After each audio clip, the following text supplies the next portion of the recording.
बिस्मिल्लाहिर्रहमानिर्रहीम, अस्सलाम वालेकुम। 6 जनवरी 2025 को DGISPR की प्रेस कॉन्फ्रेंस हुई और इस प्रेस कॉन्फ्रेंस को अगर गौर से जायजा लिया जाए तो आप जानेंगे कि एक मसला गैर जरूरी हद तक सेंटर ऑफ अट्रैक्शन रहा और एक असल नेशनल इशू जिसको मैं समझता हूँ जानबूझकर नजरअंदाज किया गया। पूरा फोकस इस बयानिए पर रखा गया कि दहशतगर्दी को पॉलिटिकल क्योस तकवीयत दे रहा है और एक फेयर पॉलिटिकल एक्टिविटी को पॉलिटिकल क्योस कौन बना रहा है ये नहीं बताया गया। नाम तो वाजिया तौर पर नहीं लिया गया, लेकिन इशारे साफ तौर पर पीटीआई, खैबर पख्तूनख्वा की हुकूमत और इमरान खान की सियासत की तरफ थे। फौज की कुर्बानियों का भी जिक्र आया। 1235 शोधा के नंबर्स दिए गए जिनकी अजमत और इज्जत पर किसी मुहब्बे वतन पाकिस्तानी को कोई इख्तलाफ नहीं, मगर वो सवाल, वो मसला जिसको एलिफेंट इन द रूम कहा जा सकता है, उसको ऐसे नजरअंदाज किया गया जैसे एग्जिस्ट ही नहीं करता। ये वो मसला है जिस पर मुल्क का मुस्तकबिल खड़ा है। जब मुल्क की सबसे बड़ी सियासी कुव्वत को सिस्टम से बाहर रखा जाए, उसके लीडर को नाहक जेल में रखा हो, उसे सियासी डायलॉग मुकम्मल तौर पर ब्लॉक किया हो, रियासत की सारी फोर्सेस, सारी मशीनरी सिर्फ एक सियासी पार्टी के वर्कर्स के खिलाफ क्रैकडाउन और इसके एहतजाज को रोकने में लगी रहे, तो ऐसे में रियासत अपनी अंदरूनी यूनिटी के बगैर दहशतगर्दी की जंग कैसे जीतेगी? ऑपरेशंस गिनवाए गए मगर अदारों और वाम के दरमियान ट्रस्ट डेफिसिट, पीटीआई के साथ डेडलॉक और सियासी मफाहमत का रास्ता मुकम्मल तौर पर नजरअंदाज किया गया। इस प्रेस ब्रीफिंग का महवर एक ही था कि दहशतगर्दी और एक मखसूस सियासी पार्टी की पॉलिटिकल नैरेटिव का नेक्सस। लेकिन सवाल यह कि अगर आप समझते हैं कि मुल्क किसी सियासी एहतजाज का मुतहम्मल नहीं हो सकता, तो मुल्क में ऐसे हालात पैदा करने चाहिए कि जिसकी वजह से किसी पॉलिटिकल पार्टी को सड़कों पर एहतजाज करना पड़े। क्या इस मुल्क में कोई ऐसी ताकत, कोई ऐसा पॉलिटिकल इंटेलेक्चुअल नहीं है जो अवाम और कौम की नब्ज को समझकर अपने ओहदे और जाती मफादात से बालातर होकर कौमी फैसले कर सके? ये वो सवाल हैं जिनकी वजाहत जरूरी थी, लेकिन ऐसा मालूम होता है कि जानबूझकर इस पर तवज्जो ही नहीं दी गई। आज इसी पर बात करेंगे, आराम से, सबूत के साथ, थोड़े अकल और शऊर के साथ। डीजीआईएसपी साहब ने पूरी प्रेस कॉन्फ्रेंस में एक ही लाइन को घुमाया, दहशतगर्दी, अफगानिस्तान और सिक्योरिटी। बताया गया कि हजारों ऑपरेशन हुए, दहशतगर्द मारे गए और ये कि खतरा बाहर से आ रहा है, ये सब ठीक है, हम मानते हैं। दहशतगर्दी बाकी एक संजीदा मसला है। फौज की कुर्बानियां भी एक हकीकत है, इस पर कोई दो राय नहीं, लेकिन मसला यह है कि तस्वीर का सिर्फ एक रुख दिखाया गया है। आप जरा गौर करें, अगर 75,000 से ज्यादा ऑपरेशन अब तक हो चुके हैं तो फिर दहशतगर्दी कम क्यों नहीं हो रही? ये एक ऐसा बेसिक सवाल था जो किसी सहाफी ने वहां पे नहीं पूछा। और अगर सब मसला अफगानिस्तान का है तो फिर अंदरूनी कमजोरियां कौन सी हैं? प्रेस कॉन्फ्रेंस में बार बार ऑपरेशंस और दहशतगर्दी की बात हुई, लेकिन वो असल सवाल बिल्कुल गोल कर दिया गया जो रूट कॉज है। नेशनल एक्शन प्लान तो बरसों पहले बना था, मगर आज कोई नहीं बता रहा कि वो प्लान चल भी रहा है या नहीं, और अगर चल रहा है तो इसकी प्रैक्टिकल पिक्चर क्या है। सीक्रेसी को साइड पे रखकर कुछ तो थोड़ा बहुत बताते अपनी अवाम को। मदारस के बारे में कहा जाता है कि इस्लाहात हो रही हैं, मगर कैसी हो रही हैं, किसके कंट्रोल में है, ये सब वाजिया नहीं किया गया। कौम को ये सब कुछ बताना चाहिए।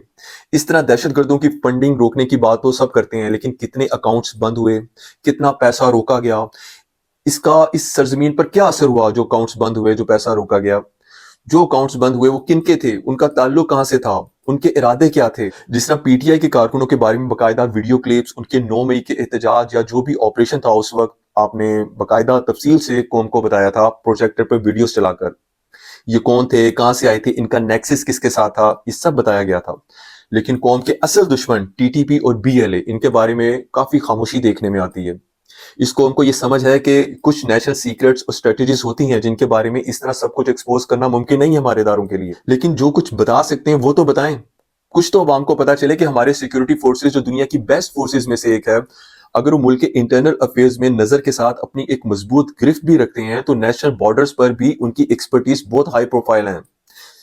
सिंपल वर्ड्स में हमें बताया गया है कि लड़ाई हो रही है, मगर ये नहीं बताया गया कि मसला जड़ से हल हो रहा है यानी, या मुस्तकबिल में हो भी जाएगा या नहीं होगा। इसकी कोई एक पिक्चर नहीं दी गई। ये भी एक बिटर रियलिटी है कि इस प्रेस कॉन्फ्रेंस में किसी सहाफी ने सख्त सवाल नहीं पूछा, ना ये पूछा कि दहशतगर्द दोबारा ऑर्गेनाइज्ड क्यों हो रहे हैं और कैसे हो रहे हैं, इंटेलिजेंस फेलियर्स कहां से हुई, हुकूमत की जिम्मेदारी क्या है। ऐसा लगा जैसे सवाल पहले से फिल्टर हो चुके हों।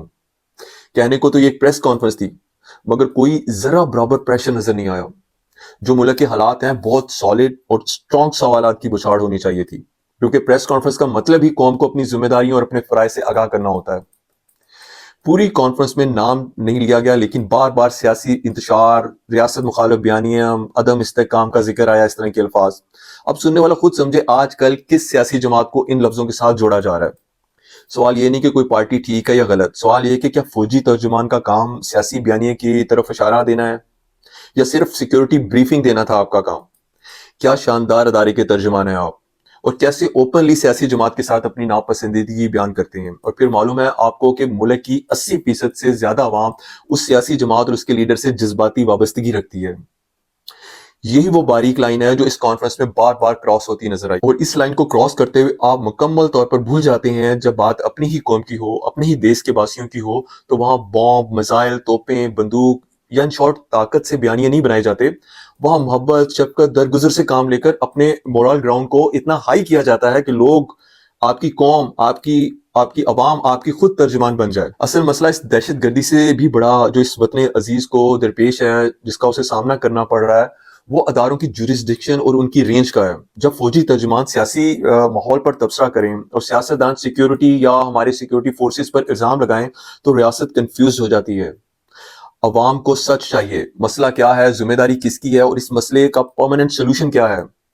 آج کی اس ماڈرن ایج میں دشمن صرف وہ نہیں ہے جو بارڈر کے اس پار گھات لگا کر بیٹھا ہوا ہے، بلکہ آج دشمن ملک کے اندر کمزوریوں سے ہی فائدہ اٹھاتا ہے۔ ایسا معلوم ہو رہا تھا کہ D G I S P R کی یہ پریس کانفرنس نیریٹو بیٹل پر بیس کر رہی ہے۔ ڈی جی صاحب جس ادارے کو ریپرزینٹ کر رہے تھے وہ میرے ملک کا بہترین ادارہ ہے، جس سے مجھے ذاتی طور پر بہت پیار ہے، جسے ہمیں دل و جان سے پیار کرنے کا درس دیا گیا ہے بچپن سے، اور سخت سے سخت سوال کا بھی جواب دینا آپ کی کمزوری نہیں، اپنی عوام سے آپ کی محبت کہلائے گی۔ اس بات کو سمجھنا ہوگا۔